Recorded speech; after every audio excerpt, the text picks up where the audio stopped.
I'm your host, Cara McKinnon. This week on the podcast, I have a special guest, my brother Vince. Vince and I will be discussing the trope of will they or won't they in various forms of media, particularly television, as that's Vince's forte, rather than a structured podcast with predetermined points of discussion. We decided to go for more of a free-for-all, and so our conversation wavers a little bit off topic into various areas of feminism and representation and a few of the controversies, especially those on social media and Twitter. But primarily, our discussion focuses on the will they or won't they trope. The podcast is also a little late this week. Unfortunately, when I returned home from vacation, where I recorded the bulk of the podcast with my brother, my computer died, and I had to have my hard drive replaced and reinstall all of my programs, so it's been an interesting week for me. So I apologize for the delay, and I appreciate your patience. With any luck, this new hard drive will last me for a very long time, and we will not have any more technical difficulties, at least of this nature, in the future. So without further ado, this week's episode of The Feminist Romantic. Will they or won't they? So Vince, what do you think about the will they or won't they trope? I think that the only time the will they won't they works is sitcoms. And even that has a fine line. Well, the type that are completely episodic, where everything resets at the end of every episode, where there's no series progression. Or, I mean, like Cheers, for instance, wasn't episodic in the sense that, like, nothing ever evolved. Because, like, there were, aspects of characters that evolved, like the fact that everybody ignored the fact that Norm was desperately crying out for help every episode. Yeah. Please save me. Have more beer, Norm. But, like Sam and Diane. And then, Sam and Rebecca. Yeah. It's been a while since I watched Cheers. But, and that was the thing, is that they transitioned the will they won't they into two different characters, and it's just like, but in a sitcom setting, yeah, it kind of works but I feel like, as someone who likes long-form storytelling, that's also got annoying, because, like, sooner or later you want to get a payoff. Right. There's a difference between a slow burn and... Caroline in the City was a good one. Oh, I didn't finish watching Caroline in the City. Did you get up to the part where her and Richard got together? No, I don't think so. Yeah, because eventually they got together. Okay. And, like, so that's an example of where they actually get them together. Mm-hmm. That was, wow, that's a deep pull. That was a long time ago. I love that, though. I love her. Yeah. Caroline in the City was a good show. That was, Leah Thompson. Yeah. And, I am not going to remember. Well, that's why I have. That's why. Yeah. You brought your laptop out, and I think it was Richard. City. But no, I love examples where people or writers were not afraid to actually let their characters have a relationship, and that yes, things can still go wrong, and there can still be conflicts, and you can learn to deal with it together, and it doesn't all have to be about, well, we're going to break up every episode, right. but that things. Relationships in real life have conflict. And it's not like we're going to break up because, oh my God, this thing happened. Yeah. But it's like, okay, there's this crappy thing that's happening, so we have to figure out how to get through it. To some extent, depending on your people may break up over the silly things, but like... Well, obviously that's true, but if when we're talking about fiction, we've created these characters, so... we're more interested in seeing them together and working as a team. And if you have created a couple that's going to break up over the silly things, then you've probably got a bad couple. It's like with Friends. The couple that works on Friends is Chandler and Monica because they make each other better. Right. Like, being together makes them better as a team. But they were never a will they won't they, which was the interesting thing. Because they were like, they didn't happen until later in the series. It was like... And it was kind of like that was a slow burn. Yeah, these two have good chemistry. Right. Why don't we put them together? Right. Whereas you have the real will they or won't they, the Ross and Rachel, who should never be together because they make each other the worst versions of themselves. Right. But that's usually what draws people most together in the real world, which is probably why Friends was so wildly popular, because people could relate to how those relationships formed and burned out in some cases. Yeah. But yeah, I mean, definitely as far as romances go, like that, you have a great example right there of a pair that got together and worked and just really, and the writers never really undermined that. They let them be. I mean, yes. I will admit that I started to fall off of Friends around the time that they got together, because that was when I rediscovered pro wrestling. Because I remember it was Thursday night TV. Talking about something completely different. No, yeah, but just because the interesting side note, because it was Thursday night and they had gone into hiatus. And it was all reruns on must-see TV. And I was like, I don't want to watch any of these episodes. So I channel surfed and found UPN, and it was SmackDown. And it was early in the run of SmackDown. So it was like 1999, I think. And I was like, I haven't watched this in a couple of years. And I was like, okay. And now at 34... I love your teenage Vince voice. Like, okay. At 34 years old now, I just even though wrestling is sometimes really garbage, I still watch it because that's part of who I am now. Hey, you gotta have something that. But yeah, I mean, I remember that happening, and one of these days I'll probably finish Friends. Maybe not. I don't know. It's such not a chore entirely to watch worth sitcoms. it. Yeah, I don't know if I would recommend it. Okay, chore to watch sitcoms in a marathon. Yes, they don't function they well don't. for the Netflix method. Yeah, the binging for especially that 90s era sitcom is not great. I tried, me and one of my exes, which I'm not going to name because whatever, but we started watching Friends as a marathon while we were together, and we didn't get very far into it. And it wasn't because it was bad, because I mean it's a good show, right? But it's meant to be. It was written to be viewed once a week, right? And the repetition of watching it over and over, it just gets meh. Right, and it was you came back for the things that you liked about it, but when you get all that stuff all shoved together at for 3 hours and you've watched 6 episodes, then your brains leaks out through your ears. I say all this, of course, and there are plenty of people who would easily disagree and say that marathoning Friends is one of their favorite things to do. Because, well, obviously, tastes different. Everybody likes different things. So as I'm fond of saying, to each their own. Yes. Yeah. But in my case, I don't find sitcoms easy to marathon. Yeah. It depends on the sitcom. Yeah. Modern sitcoms are slightly different because they're written with a different sensibility. Yeah, exactly. Let's say that in the 90s, it was written to be a once-a-week show. And now with Netflix, people realize that not everyone's actually going to watch this when it's airing. They're going to wait till next year when it comes out on Netflix, and they're going to sit and they're going to watch it. Right. For 2 days straight. Or in the case of Netflix, they just make their own sitcoms. Right, exactly. Now Netflix is making it. Fuller House. Oh. Actually, I didn't watch it, so. I watched the first season of that because I was just curious. Yeah. And I could have just watched one episode, but I figured, to get the full, to tell whether or not it was going to be good and nostalgic, I wanted to see the whole season. Because it's Netflix, and I didn't know if they were going to try to do a storyline, and they did. I think it was all focused about does DJ hook up with her veterinarian beau or Steve, who's still around?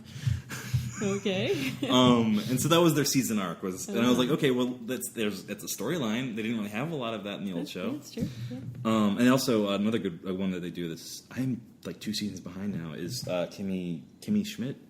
Yes, I haven't. I watched the first couple episodes of the first season, but but it's again it's Tina Fey, so it's very similar to 30 Rock in that it builds on itself, not necessarily requiring you to watch every episode, the whole thing, but it makes more sense if you do. I don't think they have. I don't know if there was a romance in that at all. It didn't seem like it was building. No, because the whole setup is she got out of a doomsday cult, right. So why would she want to get into romancy love right away? Yes. Then again, I'm 2 seasons behind, so lots of things that can happen in 2 seasons. But to Caroline in the City, it was Malcolm Getz was Richard, and it was obviously Leah Thompson as Caroline Duffy, and Dell was her on again, off again. Yes. Boyfriend / fiance. I remember that now. Wow, that takes me way back. Yeah, I know. I really liked that show because I liked Richard because I wanted to draw. I still like drawing, but there was aspects of that. Well, he was the colorist. She was the artist, but you know what I mean. Right. I liked the art aspect of it. Yeah. And Leah Thompson. Right. Who doesn't love Leah Thompson? But come to think of it, granted, I don't watch a lot of sitcoms that are currently airing on television because it's just, for one, I don't know. I'm getting older, and I don't know if they're targeting them to a different demographic or if it's just, the ones that they make aren't very good or whatever. But I haven't really found a lot that appeals to me in a sitcom world, and. Right. Well, I never was a big sitcom fan anyway, because I do like more story in my story, and either it's reset at the end of every episode, or if there is a story that's happening, it's very, very, very slow burn. It's kind of below the story. But what I think about maybe more than sitcoms for the will they or won't they tends to be like, at least in my experience, is like procedurals where you have a male and female lead. Particularly, the one I'm thinking of is Bones. I fell off of Bones. And but they got them together, and they did that fairly well. But the other one is Castle, and they refused to let them get together to the point where it just was like complete craziness for reasons why they couldn't be together. If the crossover episode of Sleepy Hollow and Bones is any indication of the quality of the show after getting them together, then like I think that was a bad decision. I haven't seen. I also fell off. I fell off of Bones, but it was after they'd gotten together, and I liked them together for a while. Well, sure. I mean, I thought they had good chemistry, but I feel like that was one of the shows where it was like they didn't. Well, okay, they know what to do with it. They had to get them together because she got pregnant. So it was kind of like either we don't shoot our lead actress, or we allow to do pregnancy without. No, that's not true. I don't know. I don't know where season's going. Do you watch Winona Earp? Okay. Anyway, but I thought at least for a little while, and I did fall off the show. I haven't watched recently, or is it even still airing? I think it's over now. Yeah, I think it's over. But at least for a little while, they allowed them to actually get together, and it worked. Well, yeah, I mean, because the relationship part. I'm not sure. The rest of the show is what fell apart for me because they started to like pull apart characters. Some of the secondary characters and have them do things that were just totally weird, and I hate breaking characters. When you break characters because of some stupid reason, I hate that. I hate it with a passion. Like, what do you mean by like break them as in relationships, or just like change the dynamic of their character? Right. I forget. We're pulling out specifically for Bones, but I forget. It was the one of the main secondary characters. I can't remember any of them. Yeah, and I can't either. It's been so long since I watched that. Sorry to anybody who's a Bones fan. But she, I think it was she was the one that was in charge of the lab, and I can't remember her name. Cam, maybe? I think this season was the last season. Okay. But they started doing things with her character where she was just like off the rails. She had a relationship with some guy who was like on their team or worked with them or something, and I thought that would have been really cool, but then I guess in order to make that not work, they had to like break a lot of stuff about both characters. And Camille Soroyan, yeah, seasons 2 through 12, which means that there was 10 seasons of the show that I never watched. No, yeah. So I liked Cam. I liked Cam as a character, but eventually they got to the point where they just took her in a weird, different direction, and I was not happy with it. And that's when I fell off the show. Did you ever watch Grey's Anatomy? Yes, only a little bit though. Okay. I think I made it to season 2 of that one. I still watch Grey's Anatomy. I don't know why. I mean, I know why. It's all about Alex Karev. Karev is the best character on that show. He went from being like the total douchebag guy who wasn't even in the pilot episode. He was never originally part of the show. They inserted him into the pilot after they filmed it because they needed the antagonist in the crew. But he went from being like this total jerk character who, like, now, while he still has moments of like anger and but like he's just he became like a pediatric surgeon, and like his love of kids, something you gotta respect. And like it's just he's grown so much over the course of the series, and that's like 95% of why I still watch the show. It's just to make sure that Alex Karev is still the boss. Like, but that was a show that did a good job of getting into the relationship, because obviously like in the first few seasons, Meredith and I watched the show and I don't remember half the characters' names. Patrick Dempsey's his character. I don't remember the character's name. McDreamy, right? That's all I can think of too. I can't think of his actual name. I mean, I feel good that I don't remember enough of Grey's Anatomy when I watch it every season, but like at the same time, I'm not a very good fan. Let's give a look at the thing. The buttons. But no, I agree with you there that they did but I think that show was written to do that. It was written to Derek. Yes, Shepherd. It was written to dig into the relationships and to see what happened. Right. I mean, it was the whole point of it is like obviously that was the joke forever was like the super romantic hospital like it was nighttime general hospital. Right. You know? Only more amped up and I mean, but honestly, Grey's Anatomy, while it often goes ridiculously over the line of plausibility, it's a television show, and if you can accept it as a television show, it's like it's entertaining, and they've had some really good episodes and some really good stories, and they've had some really good character arcs.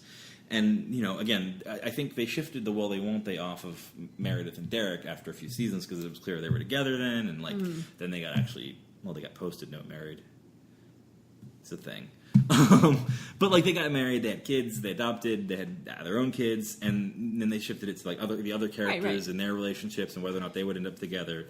But I think that like all of that, it was never frustrating because the focus of the show was never specifically about will they, won't they for these two characters forever.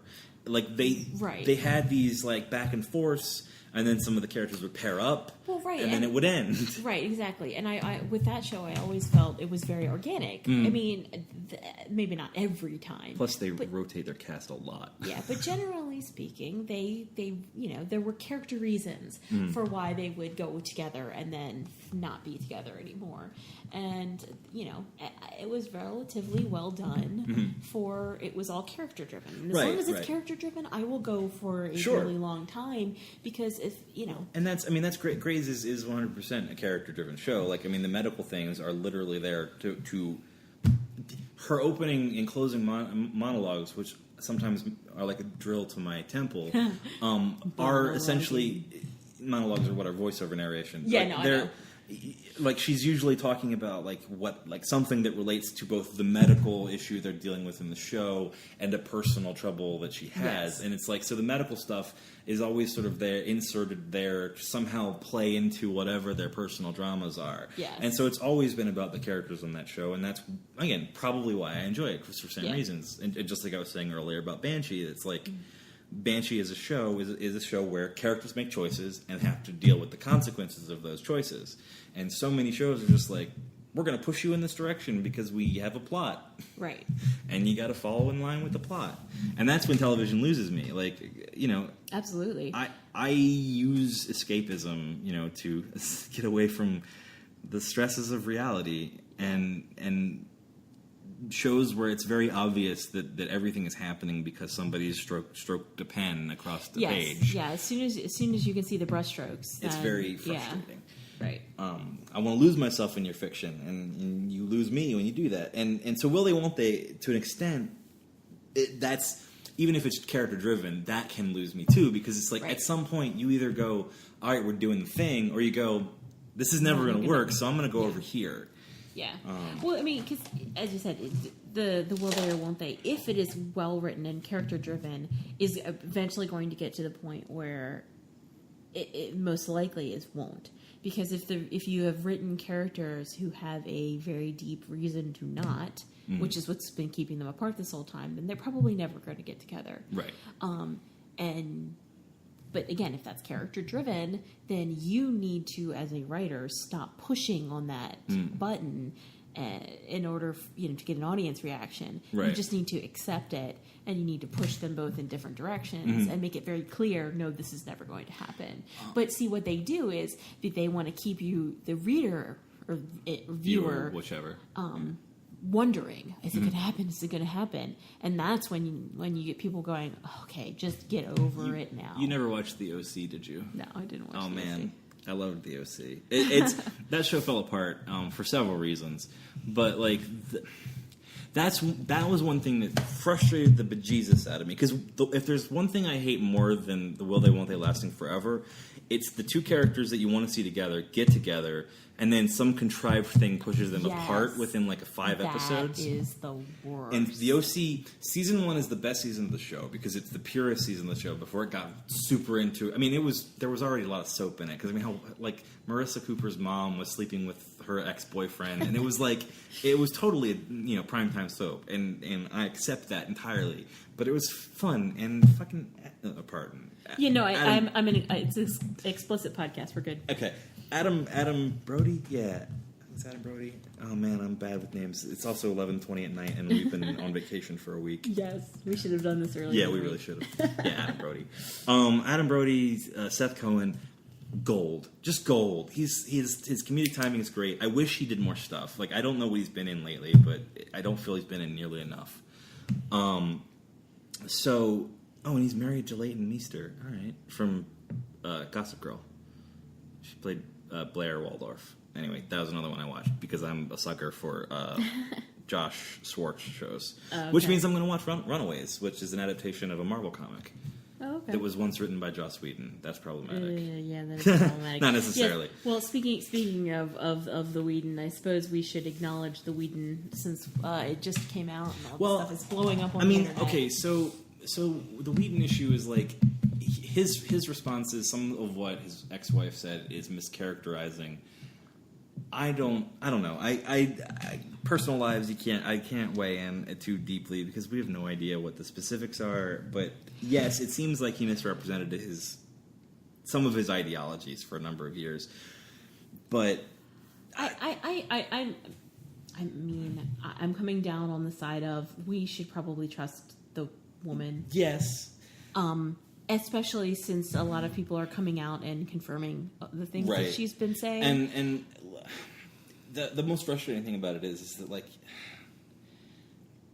what she says, regardless of whether some of it is mischaracterizing the circumstances or not, like, she makes a very strong point in her statement that essentially I think at one point she mentions that she was robbed of her agency, which is, like, such a very important thing. Mm-hmm. And for a guy who claims to have been raised by a feminist and is a male feminist, it's like, how could he have not have realized that that's exactly what he was doing the entire time? Yeah. And how could he have been okay with it? And again, I'm a random dude, but who am I to judge? Whatever. But, like, kind of we should judge. No, we absolutely should judge. And even more importantly in this case, because it's someone who very vocally claims to be a feminist. And, like, yes, his message is correct. Like, what he says, maybe not reflective of who he really is, but, like, he's using his platform to push something that is noble.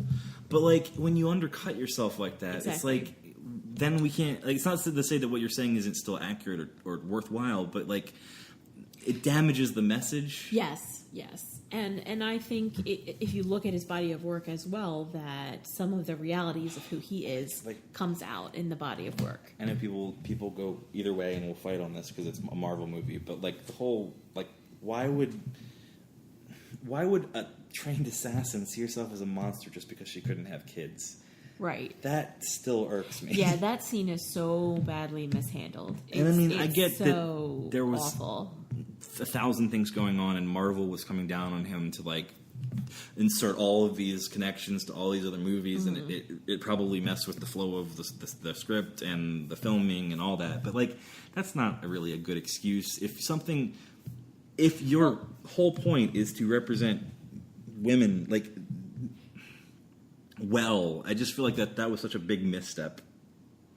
But that's, again, whatever. I think that was another case of them not wanting to actually put people together for reasons. And, like, doesn't he still have not Jane Foster, Betty Ross? Betty Ross, where's Betty Ross? Like,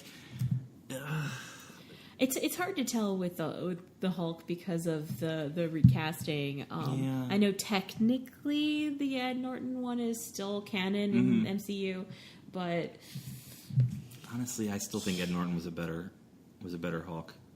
I have my moments, but see, I guess I just like that soft, like, I don't know.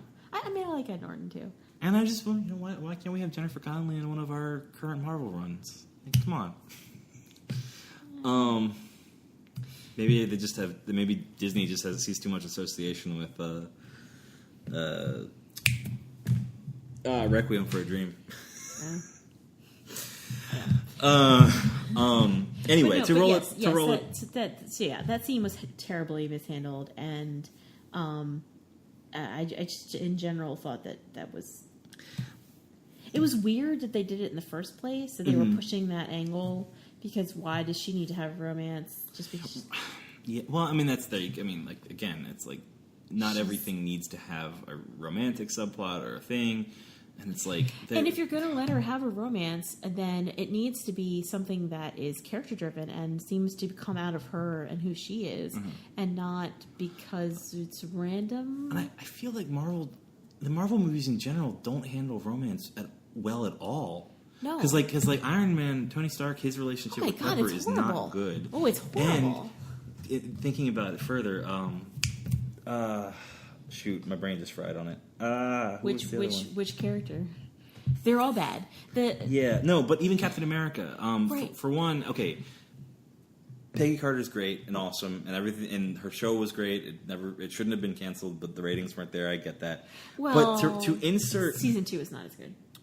That's fair. To insert like her granddaughter or grandniece or whatever, and with no real development to that character or their interaction, because that happened in the comics, and so therefore it must happen. No, it doesn't. No, it doesn't have to happen in the show. I mean, or the movie, and it's I liked that idea.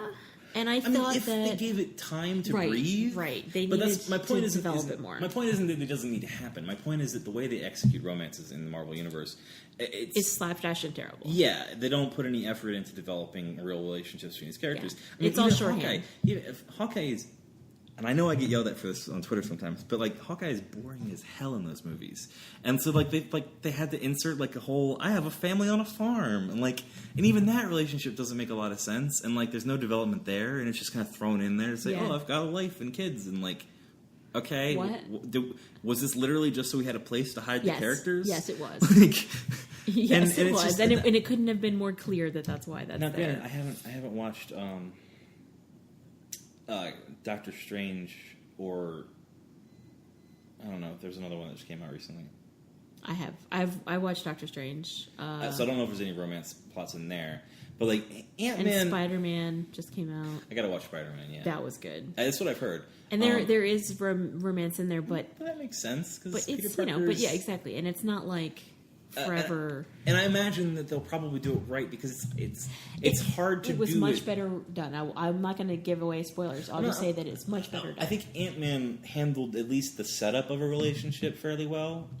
Yeah, because nothing really came to fruition. Right, and in it Ant-Man. seems like it's going to be a thing that they might follow up in too. Yeah, or maybe not at all. But they didn't try to just slam it in there and get right. ha-ha. No, but it was definitely more like they came together and as a partnership. I will say where they started to respect each other. Thor and Jane Foster was okay because that was okay because that was sort of the whole flow of the movie. Now, granted, I don't remember much of Dark World because I've only watched it once, so I don't remember where the relationship ended up in that movie. But the first movie, it's still in a holding pattern. Basically, yeah. The first movie was at least, it wasn't. They didn't force it too hard. And it just kind of was there, and it was I can see why she might be mildly interested in a thunder god. Well, right, I can totally who see saved her life. I can see why she's interested in him. I see a little less why he's interested in her. And again, this is like me being. Why does any god come down to Earth to bang mortal women? I don't know. But and again, it's freaking Natalie Portman, and she's amazing. Right. So, but it's but Kat Dennings was right there. Fair enough. I am a big fan. In fact, but either way, it's for him, from his perspective, there was a vast disconnect from. I could see what they were writing it so that he was supposed to learn about humility, being a better human, in person. Yeah. Obviously, that's where they were going with it, but that doesn't mean it succeeded.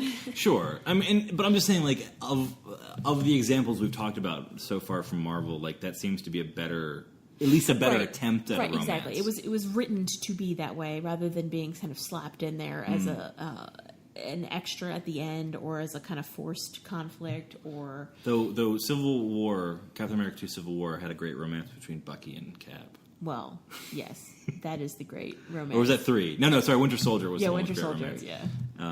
Though, honestly, Civil War really did a good job of bringing the two of them together in a shipped around the internet kind of way. Yes. fantastic. But it's sad when the unintended romance is the one that's better developed than anything they're trying to do. Well, and really, like, sadder still is that they won't ever let that happen for real. Mm-hmm. I mean, I can understand why that wouldn't happen. For Cap and Buck, okay. Because, but like, I'm just more culturally, about... like, it's not to say that Captain America, Steve Rogers isn't a good guy who can understand. Like, he'd probably be like, whatever, homosexuality's great, love each other. But, like, for him personally, even, like, I don't think he would be able to process that kind of thinking just from his upbringing and time period. Well, for himself. Well, but I mean, whether that's an assumption. You're born where you're not, and his character has been written, to be straight. Right. So for him personally, obviously that's his thing. And I didn't when I said that I didn't think they would be allowed to be. Again, I wasn't specifically saying Cap and Buck. I was more talking about. I don't know. I would really love for us to see some gay characters in the MCU. Sure. Or in general. No, that's DC's TV shows. Yeah. There's Supergirl. Supergirl has one, but that's not Marvel. And there's been some questioning whether that would be allowed because of Disney. Right. Disney, who's admittedly come a long way from like when we were kids, but still is very conservative in certain areas. For example, that there are gay characters in the new Star Wars extended universe, but that they probably aren't going to be in the movies, which sucks because all our, representation's important. That's like one of my mantras. Is representation matters, and it really sucks when these big gigantic properties that have this monolithic effect on their culture are basically intentionally excluding. Well. So, okay, like, we kind of strayed away from our original topic, and to stray even further away from the topic we fell onto, like, this makes me think about how, like, yes, lack of representation is not great, but the ability of the viewer to create and insert, sorry, I'm tapping the table, and hopefully that's not going to be picked up too loud. I'm sure that. But the ability of the viewer or reader to insert a romantic relationship that isn't there is important. Because, for instance, I mean, fan fiction as it exists today, it's a predominantly female-driven industry. I mean, it's not industry, but, whatever. Yeah. Community. And so much of it came on the backs of Slash. Right, indeed. And that was like, Roddenberry was never going to have Spock and Kirk hook up, but, like, the internet, like, not the internet, but at the time, fanzines and women around the world and sure made that happen. So it's like, I feel like even if the agency, or not agency, but even if the representation isn't there, you should at least try to leave a window for people to make their own interpretations of things. Right, but I feel like that's like half measures. I know, but I'm saying like because you can't. Well, okay. You can't ask someone to write something that they don't understand. Now, yes, you could argue that then maybe they shouldn't be writing the thing, but like it's.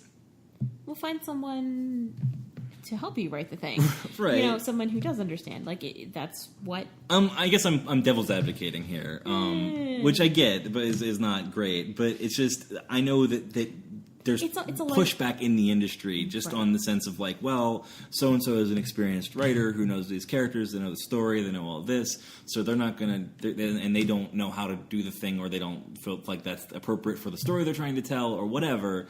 There are 100,000 reasons why. Not to say that any single one of them is better than actually, providing representation, but I guess I look at it as that's great, you're an experienced writer, whatever.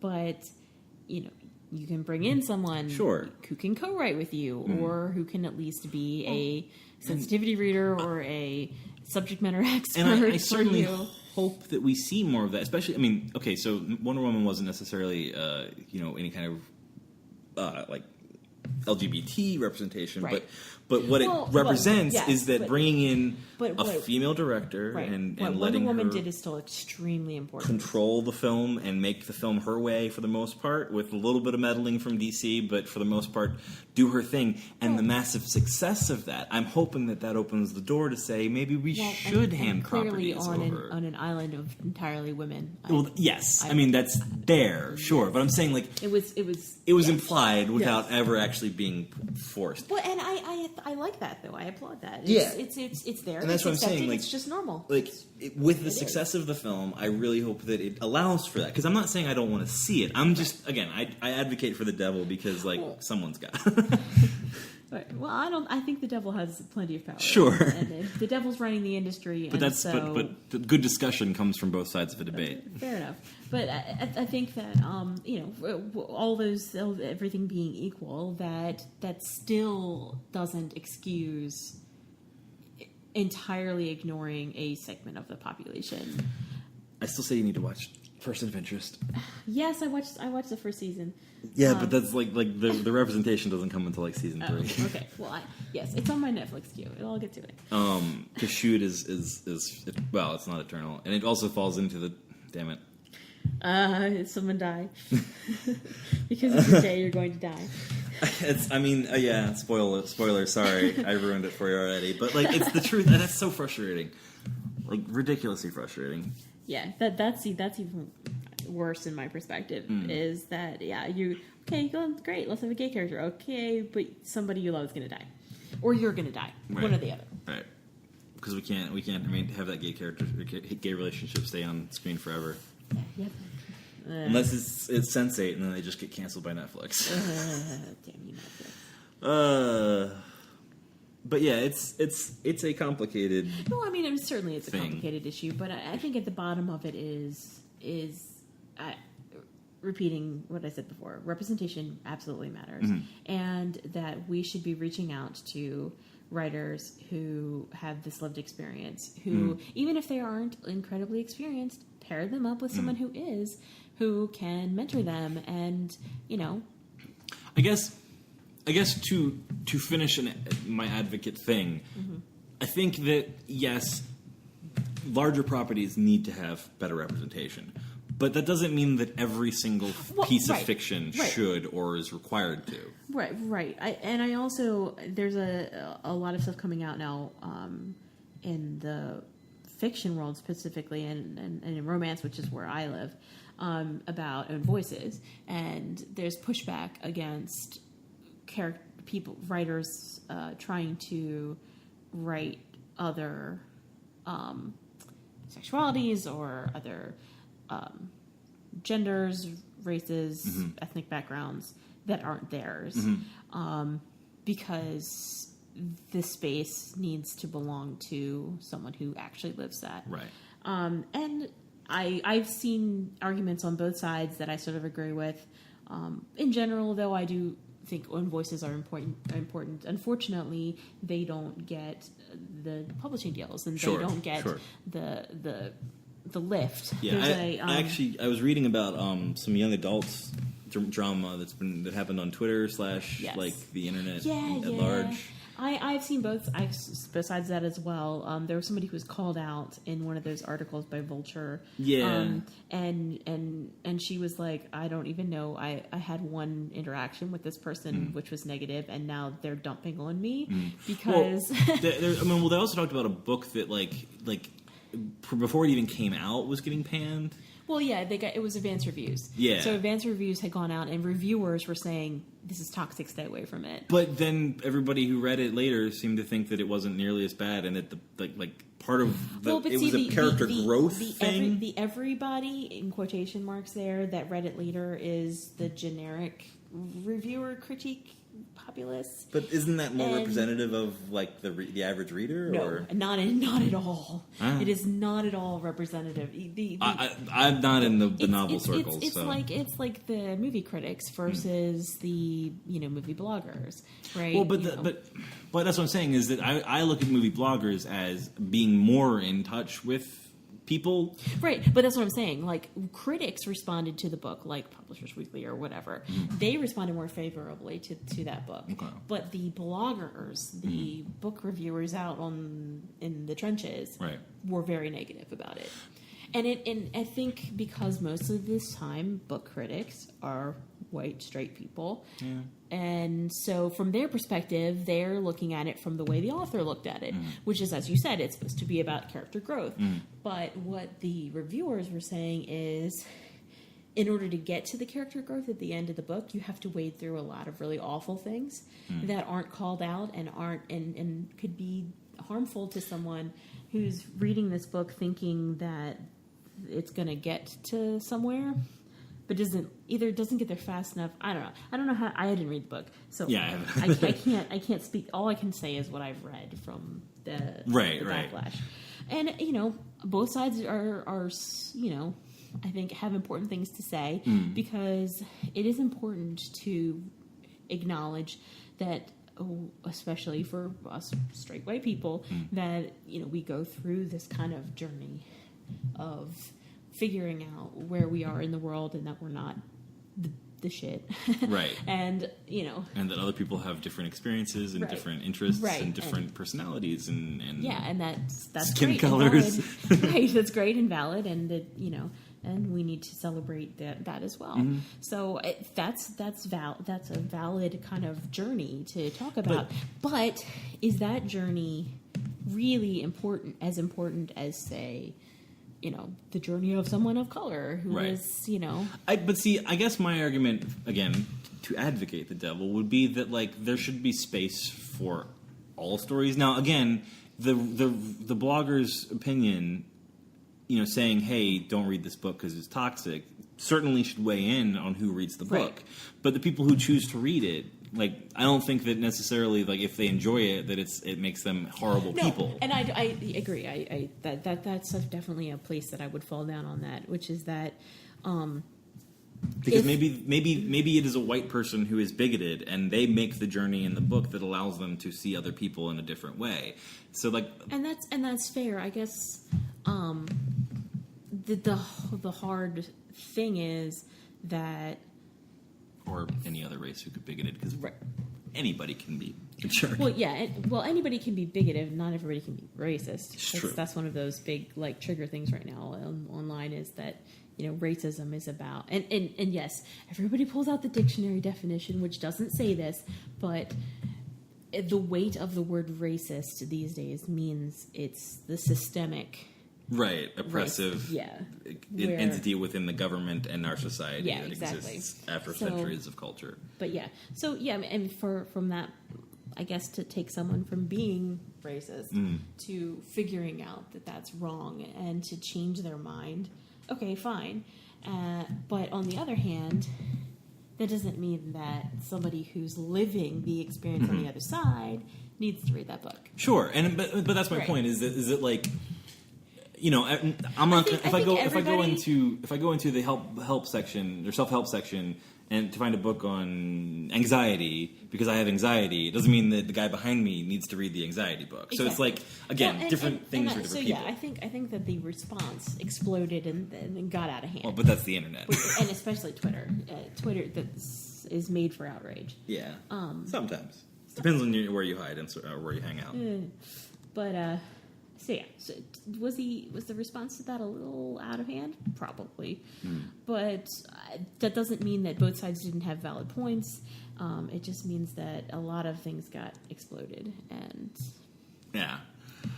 anyway, all right. So let's bring this back because we're getting to be almost 50 minutes here into recording. And I'll probably trim. How can we pull this back into a will they won't they conversation? Yeah, because we've walked over into representation, but which is also important. And I guess the thing is,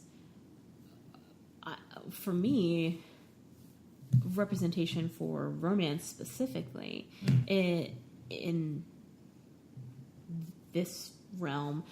Honestly, I would even love to see a will they or won't they with a gay couple. That would be fantastic. With a gay couple, like sure. two guys, well, I mean, and a police procedural, and having them have a will they or I think. Well, I mean, obviously there are shows. I haven't watched them because I think I have any opposition to the community or whatever, but like Queer as Folk, things like that. They never they don't appeal to me because I'm not in that community. So while I could certainly watch it to get a better understanding, or at least of their pop culture, or at least how pop culture wanted to represent them. Right. Like I'm sure that those shows. I think that second thing that you said is more important. It's how pop culture wanted to represent them. Right. Right. But I mean, that was written by wasn't that the guy who did Doctor Who? Yeah. But it's Davies, right? Was it? I'm not sure. I don't remember.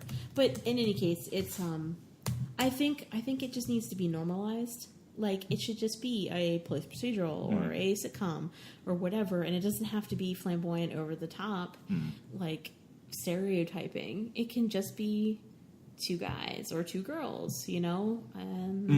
Well, and we could write them the way we would write anybody. I mean, that's kind of what I like about Supergirl having that relationship, though they do lean into it. But it is sort of there. Like it's not like the central focus. Obviously, Supergirl is the central focus of the show, but by having it be there,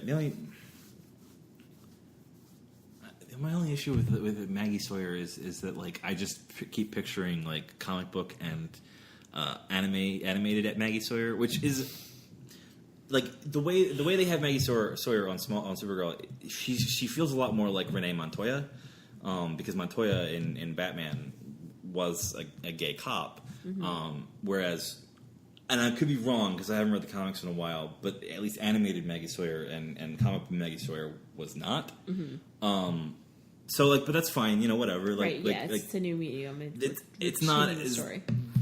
Heck, they had Renee Montoya on the first season of Gotham, and they had the MCU, and then those two characters just completely disappeared from the entirety of the show. So, we're probably never going to get an actual Montoya working with Gordon and the MCU, with Batman on live action. So if the DCW wants to, kind of sort of transpose some of her aspects onto Maggie, that's fine. That's fine. But that's my only thing. It wasn't. And that's you're having a translation hang up. Yeah, and it's whatever, because it allows for representation, and she's a character in the Superman verse, so it makes sense that she would be the cop that's there, and I like that relationship. I think it's good, and I like that they've allowed. I mean, again, I'm on Twitter pretty regularly. I follow certain hashtags and pay attention to shows that I like, and the response to those two is very strong. People really enjoy having that there, and something that they can look to and say, coming out, from in a comic or superhero TV show is a big deal. It is definitely, even if it's not the principal character, right. But the fact that it's represented there it means a lot to a lot of people. And so I'm happy that they have that. It's just, for me, it's more of my stupid, nitpicky. That's not the character that I knew from the thing. Right, trivialisms. Yes. Right. But yeah, so I think coming back around to where we were, I would love to see will they or won't they's that resolve. Yes, because that resolve and then don't get broken up within 5 minutes. Because I think that's where we started to go. When I say resolve, I mean actually resolve. Right. Not like thrown together and then the writers panic. Oh my God, we're never going to be able to write a conflict ever again. That was where we started going sideways, was when I was starting to talk about the OC and how Ryan and Marissa were the will they won't they couple. They got together around the middle of the first season, and then they threw in this stupid character who was literally there just to be screwball, not screwball, but he was just stalker creepy. And ended up but for some stupid reason, Marissa was "Oh, you're an okay guy," and so Ryan, being angry Chino kid, was "I don't like him," and she's "You're jealous," and now we have to break up. And then they never really got back together in any meaningful way until her character was killed off in the third season. Then he got together with Taylor Townsend, who is better in every single way. So, and I'll fight anybody who disagrees. Not actually fighting. I'm talking war of words. Well, and again, I didn't see it, so Sure. Yes, I'm just in general, about I it. agree with you. Like, you should, if you're going to get your people, your will they or won't they's together, then you got to keep them. And if you're going to break them up eventually, like follow the relationship. If the relationship develops struggles and strife, like and they can't work. I mean, because for one, that's the thing. From my own limited relationship experiences in my years alive, I've learned that. Again, this isn't always the case for everybody, but in my case, if something is if you can't work through certain problems, then you shouldn't hold on to those relationships because it's damaging to both of you, and you got to learn to grow past that and let it go. Right. Well, this is going back to all the way back to Friends, what we were talking about at the beginning, where Monica and Chandler made each other better people, and Ross and Rachel made each other the worst version of themselves. Right. And if you're in a relationship that makes you bad or worse, like that makes you do terrible things, or brings out all the worst parts of yourself, you shouldn't be in it. Right. So, like, if two characters, will they, won't they, eventually got together, and then 2-3 seasons later, And finally hit a wall. all the won't they reasons are piling up. Like I think I never watched much Moonlighting, but I remember that was actually that's Moonlighting is basically the I can't think of the word. Epitome. The thing that began all of this. Epitome. Catalyst? Yes. Catalyst is probably better, but they're like the quintessential will they or won't they, right? Mm-hmm. Oh yeah, I mean, and they're the reason why people don't want to get their characters together now, because when they did on Moonlighting, they weren't sure how to write it anymore because they had this like overnight success based with the on story the that chemistry was of them butting heads, right? And so, and I believe also the creator, something happened. The writer-creator wasn't there anymore, or he took on too many projects. I could look it up, but it would take way too long yeah. to But anyway, get to it here. It was like a complicated history there. Sure. And so it failed, and they ended up being The show canceled. spiraled, yeah. Yeah. So it was like. So now everybody feels like that's the kiss of death. If you let your characters kiss, then your show is going to die. Right. When the truth is, it's when you put what's his name, McGinley, Ted McGinley. That's the kiss of death. Putting Ted McGinley on your show, that pretty much causes it to end. Anyway, but it's because they didn't appropriately adjust their story and their writing and their conflict to allow for them to be together. Well, and sometimes that's not. It's not because they don't know how to, but sometimes it's because they're afraid to. Right. Absolutely. And I mean, and so I don't know. In the world of what I would like to see, sorry, it's nearing midnight too, so my brain is definitely slowing down. Yeah. I would love to see a show that that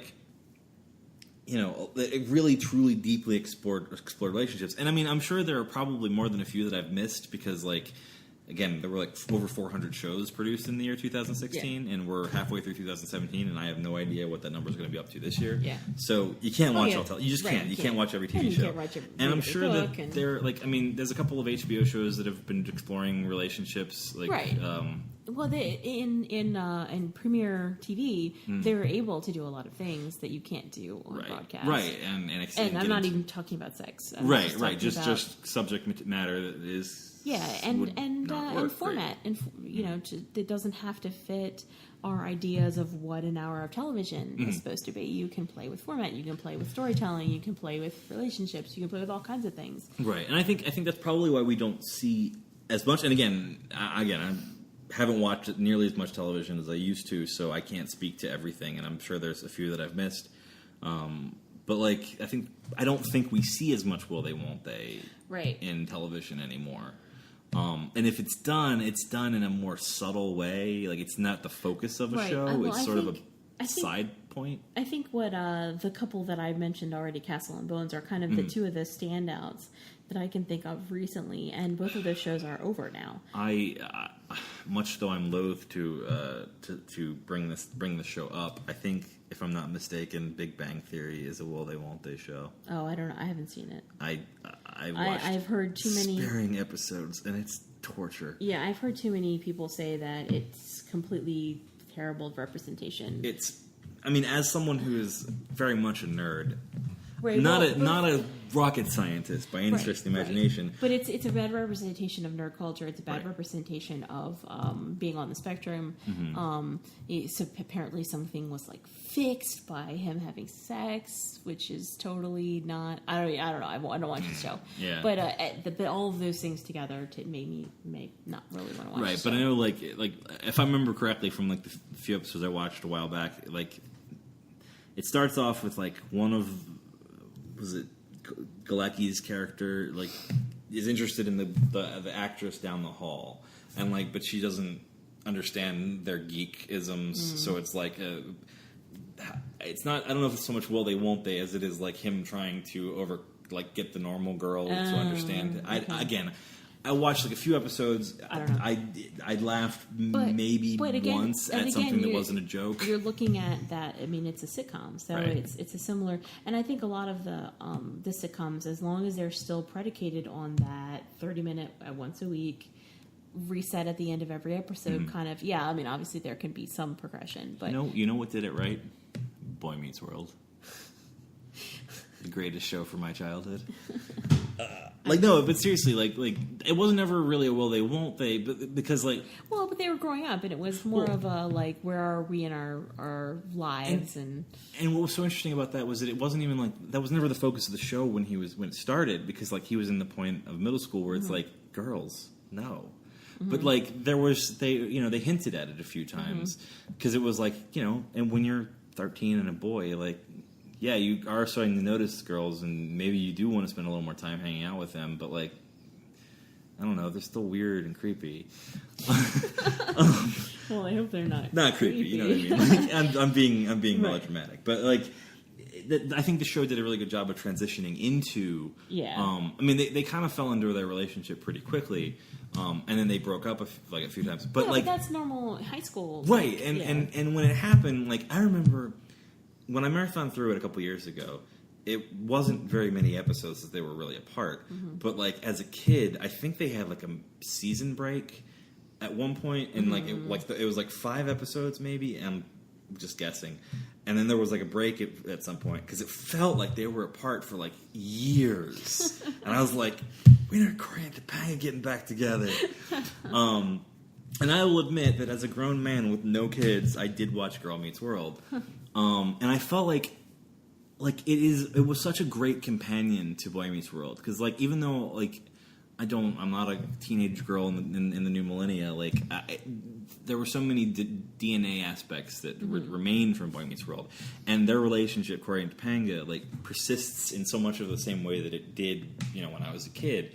And it's just like that is again arguably one of the best television relationships, because like they did go through so many ins and outs, and while they're cartoony characters, oftentimes there was so much real heart that was written into those shows. And even Girl Meets World, it's very Disney at times, and like I cringed a lot suffering through some of those episodes. But like when Girl Meets World was Boy Meets World, like it was Boy Meets World, like, and they did a great job of capturing the feel that made the original show great. And I feel like that is one of the better romance. I mean, again, I don't know if I would even label it a will they won't they so much, but like it's definitely one of the best TV romances. Yeah, just an evolving relationship. Yeah. But yeah.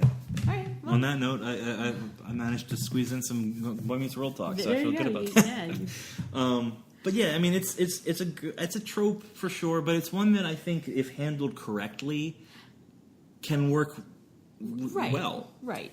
As long as it's not allowed to linger forever. And again, I as you said, as long as it's character driven and it doesn't last forever, and the writers aren't constantly pushing at it like, oh, will they, won't they? But more like that it's written into the bottom of the DNA of the show, where there's this like constant sort of tension between them, and then it's character driven, and it's just part of how it is, and then eventually we make a decision. Right. Like and you come to made, a point. Yeah, explore the relationship. Right. Like, and then allow it to actually be explored. Mm-hmm. Whether it ends up staying or not is up to the writers. Right, and the characters. And the characters that you've created. Because that's interesting. That's good story. But yes, and again, at that point too, if the characters are going to stay together, don't break them apart because you feel like you need to for some plot reason. Dramas. But I mean, and honestly, I feel like that's probably what started to be the downfall of the EOC, is like they probably should have let them stay together for a while, and people would have enjoyed it. But yeah, I would say don't watch a lot of anime if you don't want Will They Won't They's, because man, Ranma went on for like 400 episodes. Didn't they not ever get together? They did in the manga. And they did technically in the OVAs that came out after the series ended, but like for the entirety of the TV series, it was like, I mean, granted it was a harem show, so like you can't really put a main character in with any of the girls specifically, but everybody knew that it was Ranma and Akane. Oh, of course it was Ranma and Akane. And so like the fact that they never embraced that was frustrating. Yes, extremely frustrating. But yeah, so anime is bad for Will They Won't They, because like that's essentially the entirety of the show, and will always be the entirety of the show, except for the shows where it's not. But finding those is few and far in between. But yeah, I mean, like, so I'm sure we missed a lot of things in the modern, but like... Right, well, we didn't really research, which is kind of awful. No, we're just kind of talking. And you know, hopefully none of my advocating is triggering or frustrating to anybody. I'm just a dude who takes the knowledge that he's acquired in life and tries to logic it out in a way that lets me be as understanding of people as possible. Yeah, well, you know. So that's my little... You know, disclaimer. Yeah. Don't be upset by me. I'm just a dude. Forgive him. Anyway, it's been a nice chat. It's now officially midnight, and we have to get up and pack to drive back to Maryland tomorrow. Huzzah. Well, thank you for joining me, Vince. For everyone joining us, I hope to have you all back in 2 weeks, where I will be discussing the first episode of the new season of Outlander. Although I'll be talking about that episode specifically, I will, in more general terms, be talking about translating a romance from a novel to a television show, and the things that have to be done differently when you have hundreds of pages and when you only have an hour to tell a story. So I hope you will join me for that episode. It should be a lot of fun. I have a blog called Outlander Spoilers, so if you're interested in seeing what I think about Outlander, you can go there and read my first 2 seasons worth of commentary. I will continue to blog about the 3rd season there as well, so I will try not to duplicate content from one to the other. The next episode of The Feminist Romantic will air on September the 13th. That's Wednesday, back on our normal schedule. So I hope you will join me again, and thanks for listening.